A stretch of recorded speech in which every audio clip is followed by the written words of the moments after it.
Hello guys, my name is Siren with Startup.Security, and welcome back. This is Module 8, Slayer Labs Kinetic, Landing the Foothold. So in this module, we are primarily going to be focused on landing a foothold on an outdated Windows machine. The reason we're going straight for this is to stick to the Active Directory exploitation vectors that we've already been discussing, right? So we've already been talking about these things. We want to keep this mindset in an engagement, going for domain controller administrator. An Active Directory user or cached AD user is our target, make no mistake. If we gain access to an AD user that authenticated with valid AD credentials, we have a very serious shot at being able to map out the entire network.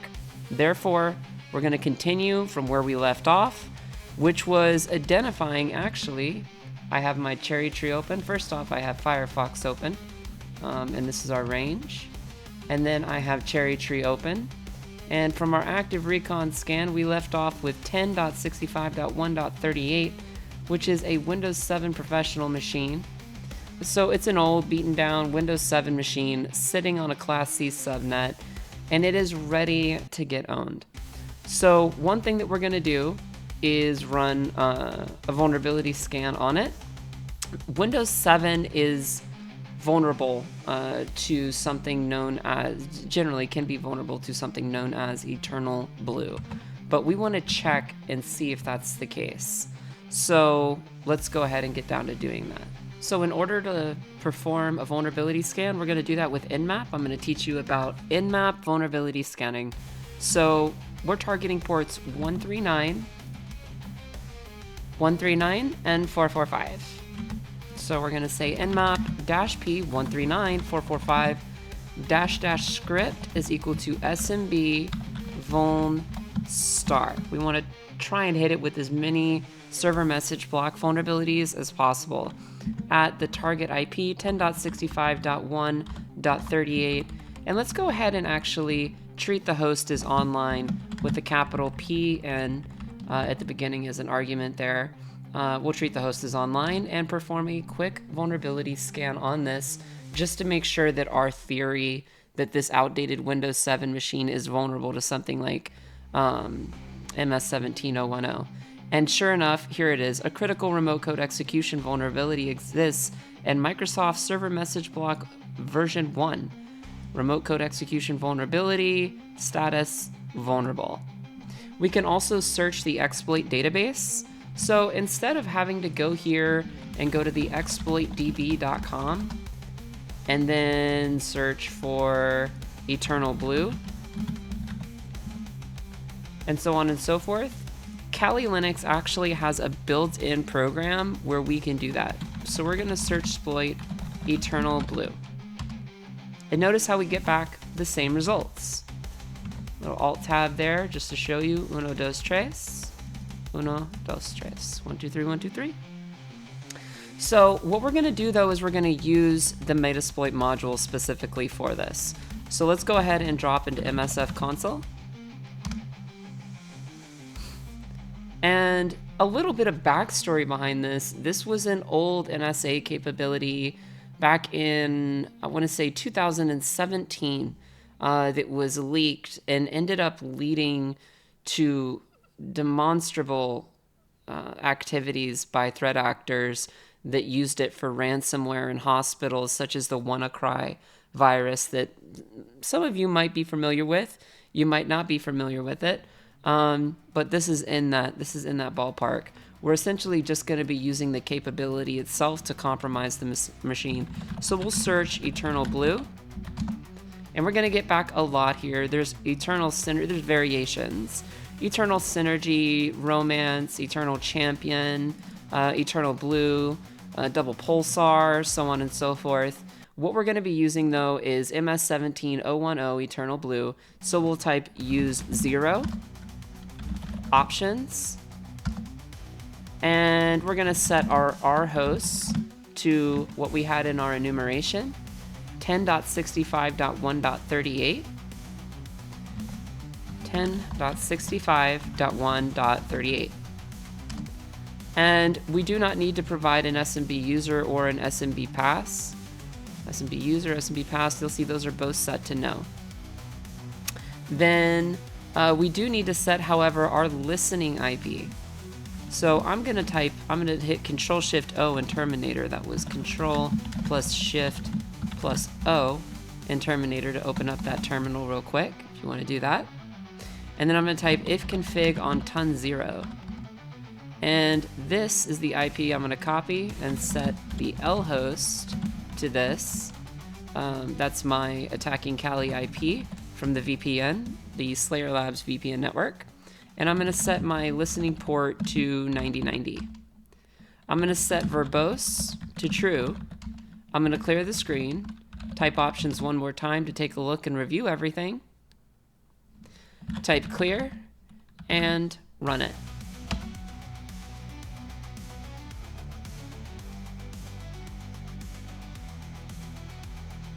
And now is hopefully this lands. Fingers are crossed here. Yes. Okay, great. So we have sending stage and we've got a Meterpreter session. That's a win. You might say that's a win, right? So get UID. We are now NT authority system over this machine. So I'm gonna copy this. And under our notes, I'm gonna paste this in. And I'm also going to include the vector that we got in with. So if we ever lose a shell or need to come back to it, we have it in our notation. EternalBlue MS17010 MSF console, and yeah, that's that. That's what we used. And then I'm going to bold all of this, and I am going to highlight it. I'm actually going to give this an orange highlight. There we go. That's how we got into the machine. And we are, in fact, NT Authority system. So now that we're NT Authority, what do we got to do? We got to start focusing on a few things. We could focus on what's known as post-exploitation enumeration. This is the phase of where you've compromised a machine, but you need to do enumeration on the machine to see if there's any loot, any information that could be used to move laterally across the organization, whatever it is, right? So what we can do is we can type shell at any time in Meterpreter. We're gonna drop into shell. I'm gonna cd to /, and here we are in the root of the file system. We can type hostname. Space Pro is what we've actually managed to compromise. And that should be here. If it's not, then we're gonna copy this, and I'm gonna put that next to the IP that we compromised Space Pro. Now what we're gonna do is type net users. I like to type that out of the gate. It doesn't seem like there's any current net users on the machine that we could enumerate. You might be thinking, well, Siren, why not administrator? If I type net user administrator, you're gonna see that this is a local system administrator. It's part of the local group memberships, not necessarily an Active Directory user. And remember, what are we looking for here to bring it back? We're looking for an Active Directory user. So we're not done yet. Let's go ahead and cd to the users directory, type dir, and we do have a user here that was left behind, the user Vaughn. So let's cd into Vaughn's directory, which, by the way, we could actually cd to the administrator directory from this point, change directory into the desktop when you're in the lab range, and you might find loot here in the administrative portion as well. But for the time being, we're focusing on getting users back. So let's cd into Vaughn. Let's see what Vaughn has going on his desktop. Okay, so there's a .eml file and a notes.txt file. That's good. What are we gonna do with this information? I'm gonna hit Control-Shift-O to open a new terminal. Okay, and I'm gonna go back. And let's say we've left that recon phase and we're in that exploitation phase. I'm gonna make a directory in our kinetic range called targets. We're gonna cd into targets, and then I'm gonna include the host name and the IP. So Space Pro at 10.65.1.38. Why am I doing this? Because we want to stay organized. I'm going to make a directory called files. I'm going to make a directory called vulns, short for vulnerabilities, and make a directory called exfil, short for exfiltration. I'm going to touch users that we get from this machine, passwords that we get from this machine, and any hashes that we get from this machine as well.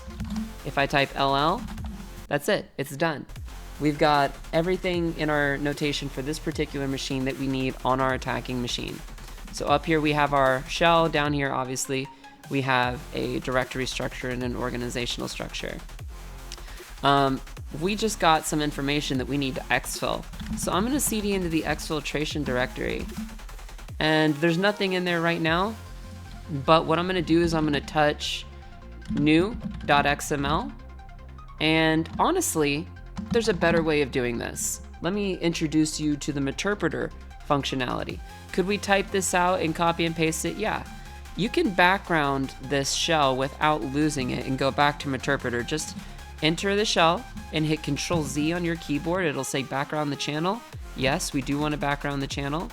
And get UID. Don't worry, we still have command execution.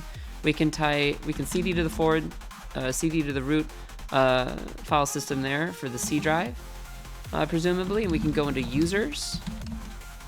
And there's the user Vaughn, and we can go back to the desktop. And I'm going to teach you a little bit of notation that we can do, a little bit of extra extended functionality we can do with Meterpreter. If we need to download a large file or transfer a large file, this is where Meterpreter, I mean, it purrs. It absolutely does great. So look how we can type ls, and that's going to list out the machine. It's going to list out the files on the current machine, the shell that we're in, right? But what if we want to download all of these files? Well, I don't know where I am. Let's type, remember the L for local, lpwd. Well, I need to go to this directory that we just created. So I'm gonna type lcd for local change directory to this absolute path. Now if I type lpwd, we're in home Kali, engagements, kinetic range targets, space pro, and then the IP exfil. We're in the exfiltration directory. And what we need to do now is download these files. So let's type download new.eml, and it's downloads and transfers just like that. Download notes.txt. And we can also download desktop.ini if we would like. Awesome. Now let's go back here. I'm going to clear this, or you can hit Control-L on your keyboard and type LL, list out everything, and look how we have the full files transferred over. Isn't that awesome? So let's take a look at these files. I'm going to drag this up. By the way, you can, in Terminator, you can use Control. This is Control plus Shift plus up arrow, and Control plus Shift plus down arrow. Naturally, you can use left and right arrows as well, right? In fact, I'll demonstrate that. We can move a shell around with Control Shift left arrow, right arrow, while holding Control and Shift. And we can move this down. If we click up here, we can hold Control Shift down arrow and move it all the way down off the screen. Oh no, we lost it. No, you can just Control Shift up arrow with Terminator and bring yourself right back to where you need to be. Also, you can double click and have all of them expanded. Here's my VPN connection. I want this off the screen, so I can slide that off so that we're back to where we were. Pretty cool. A little bit of extended functionality and extended lessons there with Terminator. But aside from that, now let's go ahead and segue into that post-exploitation enumeration of these files. I'm going to cat notes.txt, and I'm going to cat new.eml. Okay, let's look at the notes.txt. So we have notes from Vaughn saying he's continuing to learn C, study for certifications, to qualify for Spire's pen testing team, learn what Kerberos means. What are we looking for in these things? We're looking for usernames, we're looking for passwords, we're looking for hashes, and we're looking for endpoints. That is, again, usernames, passwords, hashes, and endpoints, honestly. That can be IPs, URLs, you know, sensitive shares, etc. Those are the primary things that we're looking for when we're doing enumeration across a machine. So do we see anything in here? We do, actually. We have a potential user named Pete. So what do we do with that? What do we do with that user? I'm not going to get rid of it. I'm not going to, you know, bat an eyelash at it. I'll traverse back to my root directory for this engagement, the kinetic range, and remember in here we have that user's file. I'm going to nano users, and I'm going to put Pete in here. We have a potential user there named Pete. It would be foolish of us not to take that down as notation, right? So we got Pete, told me about his, to check out his Juarez, said Black Magic. We might have a person here or a username. Black Magic steals people's passwords. He usually logs in from Corpo. Wow, his computer is like 1,000,000 years old. All right, great, fantastic. We have 2 potential users. And let's not forget the one that we just got, Vaughn. Excellent. Now, what's in that other file? We're gonna CD back to targets, Space Pro, and then we're gonna CD into Exfil.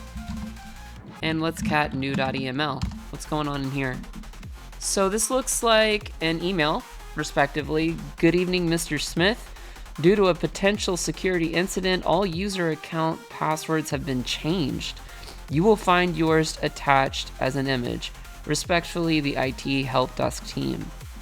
So their passwords were rotated, and to obfuscate the passwords, the IT team thought that they were clever. They thought they knew about security, and they encoded the image of their password or their new password in base 64 and tossed it around the network. We're going to take advantage of that. So we're going to copy all of this and see if we can decode this base 64 into an actual visual image and see if we can exfiltrate that password for the user Vaughn. I'm just going to go here and I'm going to go to a new tab and I'm going to type in base 64 to image. And we'll go ahead and use base64.guru. We paste in the base 64, decode base 64 to an image, and lo and behold, if I zoom in, you'll see what we have. We have a password, our first compromised password on this network, Spellcaster, with the 3. So guess what we're gonna do? We're gonna traverse back to our root directory for this engagement, and we're gonna nano passwords and make sure that this is correct. Side by side, case sensitive, Spellcaster. Excellent. Now, if you would like, you can create, and I'm going to clear this out, and I like to do this. I like to create a context, a credentials context file. So touch, we can create credentials-context. What does that do? The purpose of that as you go through an engagement is you can say, well, this user belongs to this password. Having a master passwords file is excellent for being able to spray across multiple protocols, multiple protocols and do credential spraying, password spraying, and so on and so forth. It's great as a word list, but if I need context for an individual user, or say for a report, I like to create an extra called credentials-context. So I'm going to nano credentials context. We're going to put Vaughn in here and Spellcaster. That's all it is. And that would include all the users and passwords that we actually gather from this range. Okay, now let's go back to targets. List that out. We got Space Pro in here as our active target, and our exfiltrated stuff here. What are we gonna do? Where do we go from this point? First off, we're gonna go here, and we also need to create that notation in here, in our cherry tree. So we're gonna right click our root node here for kinetic, and we're gonna add a subnode and call this credentials. We'll call it credentials and hashes. If we want to include hashes in here, we can certainly do that. And I'm going to drag that just above the intel. so that if we ever need credentials and hashes, we can do so. We have one working set of credentials right now. Vaughn and Spellcaster with a 3. Just like that. Shift-Alt-B to set that background color, Shift-Alt-F, and I'm going to set that back to my traditional red. And Vaughn here as well. And everything looks great there. Everything looks wonderful. So that way, if we're going through our notation and enumeration, at any point in time, like here we are on, we can scroll down to .38, and we also need to mark in here that this machine has been owned. This machine is ours now. You know, we've got executive authority over this machine. You just pwned it. Congratulations. So that way, when you're scrolling through, you can see the one that is clearly already compromised and work your way through. That's one way. Now remember, let's bring this back home. Let's bring this back home. What are we doing? We see a Windows 7 machine here. What do we see? What are some indicators for our AD attack vector? We have a Windows machine running SMB/AD. 2, super outdated. 3, compromised. 4, in fact, I'll list these. 1, 2, 3, and 4. 4 contained a real user left behind named Vaughn. Everything seems to point to potentially that this could have been an AD user. Now we're going to segue into something else called NetExec. So I don't want to lose my shell. It's okay. You can just type background. That's it. Clear the screen and type sessions-L. Sessions-L to list your sessions here. Now this is not like in some exams out there, they don't really allow except one Metasploit card, and those rules may change over time. I am not teaching you exactly just to use Metasploit. We're going to be going through this and doing this as manually as possible. I'm only doing this with EternalBlue out of the gate to show you how we go, we compromise a machine. Remember, we get the foothold. You gotta get your foothold. If you get your foothold, you can start looking for those AD users or looking for machines that have Active Directory users on them. And that's where Active Directory exploitation comes into play. It is only then that you can actually start to assess these networks and see which machines can be counted as the lowest hanging fruit, and then move from there into compromising them, getting those AD users, and then we move, lo and behold, into NetExec territory and Bloodhound territory. NetExec and Bloodhound. So I'm going to go back now. We're done with that machine. It's owned and we've extracted credentials. We could, however, also, I do want to teach you before we move on, you can also go back to your session with -I1 and you can interact with it again. And there you go. And you can play with Metasploit as much as you like there, including, I would cough, take a look at Metasploit post modules and more specifically the post module for checking cached domain credentials. So that is something I would super highlight. Definitely there is a post module for that. I'm not going to use it, but I'll show you how. I'll show you where it is. Type background, search post, and cache. And you have Unix AD hashes there. Open VPN cache credentials. But here we are, 18 Windows post Windows gather hash dump. And what is this going to do? Windows gather credentials cache dump. So if there were any previous users on the machine or AD users on the machine, we can, kind of like your web browser cache, like a web browser will cache images and so on and so forth. that you download when you visit websites or whatever it is, Windows can also cache credentials. And there's a high chance sometimes that a system administrator, remember we think like a lazy sysadmin, isn't going to remember to clean that up. And you can dump those things. So super important information there. But I'm going to drag this MSF console all the way to the top, and we're just going to have one terminal now. Before we execute with a real user, a real AD user, across our authorized scope, we need to do something called a guest credentials check. Okay? We need to do something called a guest credentials check. And in doing so, we can do that by typing NXC. This is NetExec. Welcome to NetExec. It is awesome, and it is strong. We will type NetExec followed by the protocol we want to check for. That's SMB. And we'll say -user guest -password of nothing at 10.65.1.15 through 255.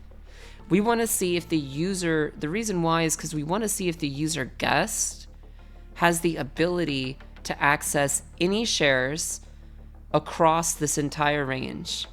That would be a massive finding in and of itself if null sessions or guest credentials were permitted.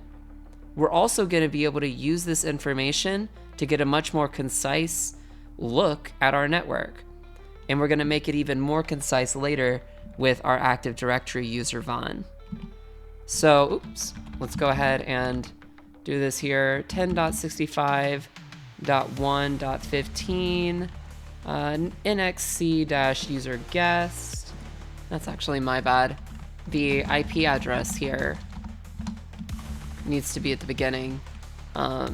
Just after, let's do it like SMB 10.65.1.15 through 255 -user guest password, and there it goes. So notice how we're getting back status account disabled. Remember how we can infer whether an account exists or doesn't exist based on the type of error we get back? Well, the account exists, the guest account exists, but it's been configured and disabled across the range. So what we're going to do is we're going to copy this information.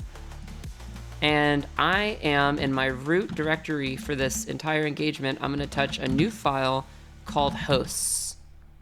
Hosts, and we'll just call it hosts.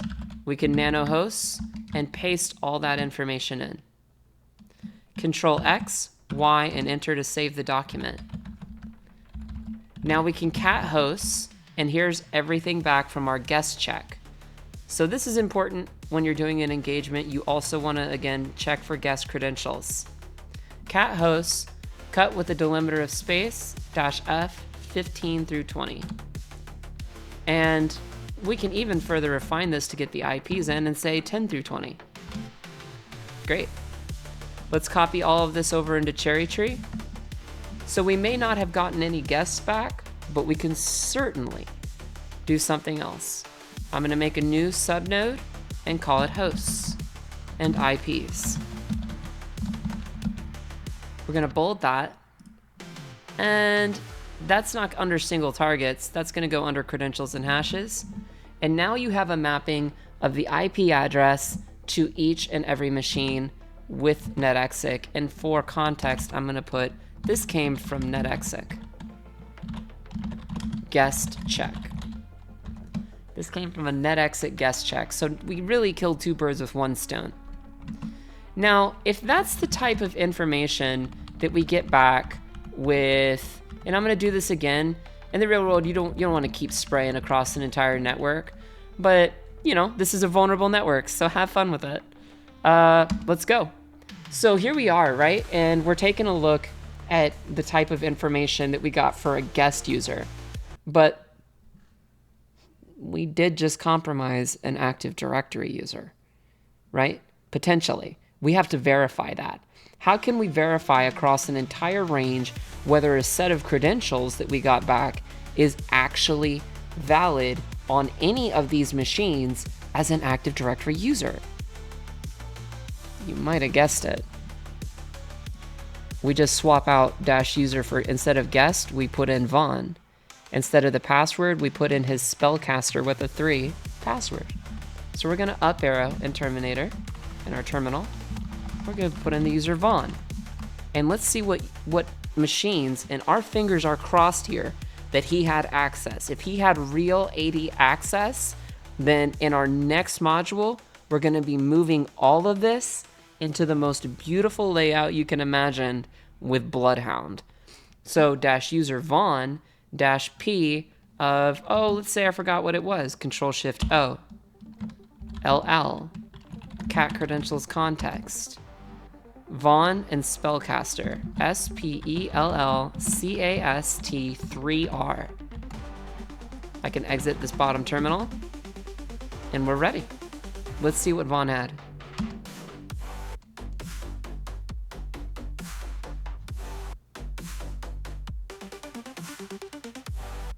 There we are. Looks like Vaughn's a valid Active Directory user on Detonate. Well, we're about to detonate the range with Bloodhound.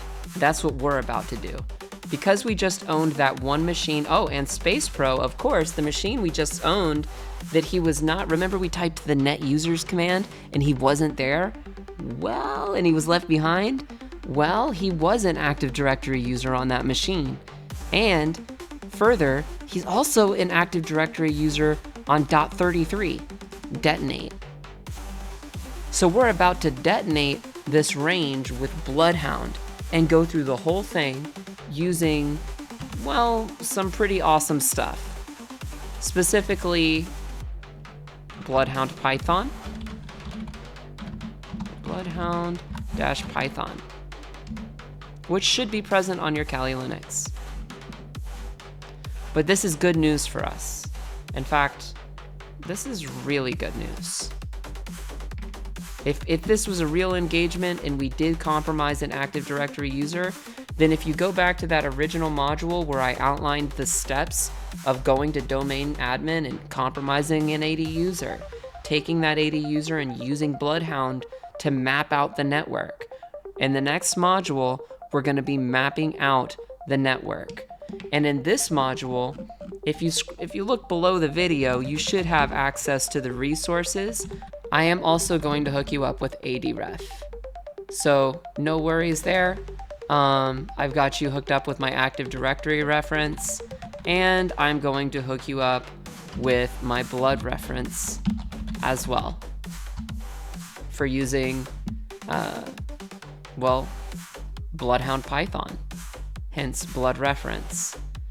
So yeah, with that being said, guys, I will catch you in the next module where we're going to be using some of those commands to be able to generate JSON files. I'm going to put in the next module, that is module 9. We're going to move on.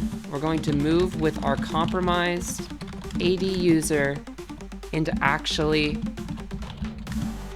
using NetExec to NetExec and Bloodhound together to gather JSON files that can be imported into, well, Bloodhound itself.